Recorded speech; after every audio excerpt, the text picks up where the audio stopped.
शराब और शराबियों की सबसे करुण व्यथा इन्हीं के दम पर टिकी है उत्तर प्रदेश की अर्थव्यवस्था। यह मैं इसलिए कह रहा हूं क्योंकि उत्तर प्रदेश के राजस्व में जो योगदान आबकारी विभाग का है, कमाल का है। आप ये जानकर चौंक जाएंगे कि उत्तर प्रदेश के इतिहास में अभी कुछ ही दिन पहले पहली बार आबकारी विभाग की इन्वेस्टर समिट का आयोजन किया गया था।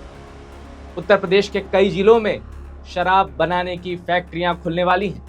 सवाल है कि क्या कहीं हम दिल्ली वाले मॉडल की ओर तो नहीं जा रहे हैं? केजरीवाल का दिल्ली वाला मॉडल, जिस पर बीजेपी ने केजरीवाल को घेरा और जिसकी कीमत अरविंद केजरीवाल और आम आदमी पार्टी को चुनाव हार कर चुकानी पड़ी। यूपी के पड़ोसी जिले बिहार में शराबबंदी है, लेकिन उत्तर प्रदेश में आबकारी विभाग राजस्व के सारे रिकॉर्ड तोड़ रहा है। इतना ही नहीं, जिस उत्तर प्रदेश में बेरोजगारी सबसे बड़ी समस्या है, युवा परेशान है कि उनके लिए नौकरी नहीं है, वहां भी आबकारी विभाग उम्मीद की किरण बन के आया है। कह रहा 5 लाख से ज्यादा नौकरियां सिर्फ आबकारी विभाग ने सृजित की। तो क्या उत्तर प्रदेश और उत्तर प्रदेश की सरकार के लिए आबकारी विभाग ऑक्सीजन का काम कर रहा है? क्या अब उत्तर प्रदेश में जिले जिले में शराब की फैक्ट्रियां खुलेंगी, तभी उत्तर प्रदेश की अर्थव्यवस्था और युवाओं को रोजगार मिल पाएगा? क्या उत्तर प्रदेश में युवाओं का भविष्य शराब के कारोबार पर ही डिपेंड है? कुछ ही दिन पहले international spirits and wines association of India यानी ISWAI की उत्तर प्रदेश के अल्कोहलिक बेवरेज उद्योग पर एक रिपोर्ट आई थी। इस रिपोर्ट में यह खुलासा हुआ कि उत्तर प्रदेश की अर्थव्यवस्था में आबकारी विभाग ने करीब 56,000 करोड़ रुपए का योगदान दिया है, जो कि GDP का 2.4% है। इसके साथ ही 5,30,000 लोगों को रोजगार दिया गया है। नई आबकारी नीति लागू होने के बाद से शराब से सरकार की कमाई में बेहिसाब बढ़ोतरी हो रही है। मई महीने की बात करें तो शराब की बिक्री से सरकार को 5,451.22 करोड़ रुपए का आबकारी राजस्व प्राप्त हुआ है, जो कि पिछले साल मई में प्राप्त हुए राजस्व से 857.78 करोड़ रुपए ज्यादा है।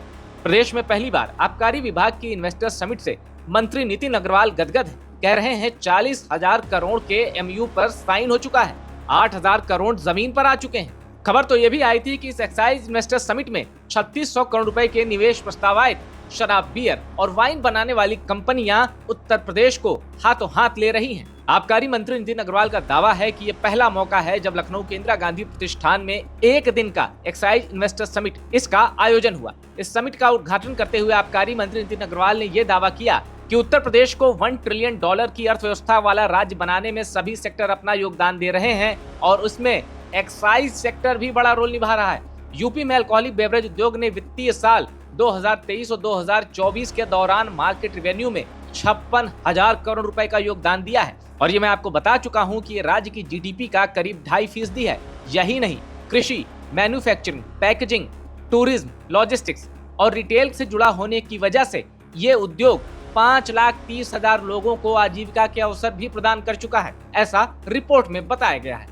अब ISWAI की रिपोर्ट में इस शराब उद्योग से जुड़े कुछ पॉइंटर्स भी बताए गए हैं। इसमें लिखा है कि राज्य के 27,308 लिकर रिटेल आउटलेट में 1,30,000 लोगों को नौकरियां मिली हैं। बेवरेज प्रोडक्शन के लिए अनाज और गन्ने की खरीद की वजह से 3,40,000 किसानों को सीधे फायदा मिला है।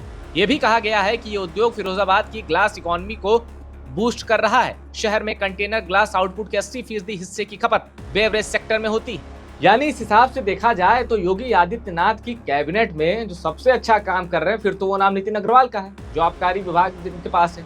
अब नितिन अग्रवाल हरदोई से आते हैं, उनके पिता नरेश अग्रवाल।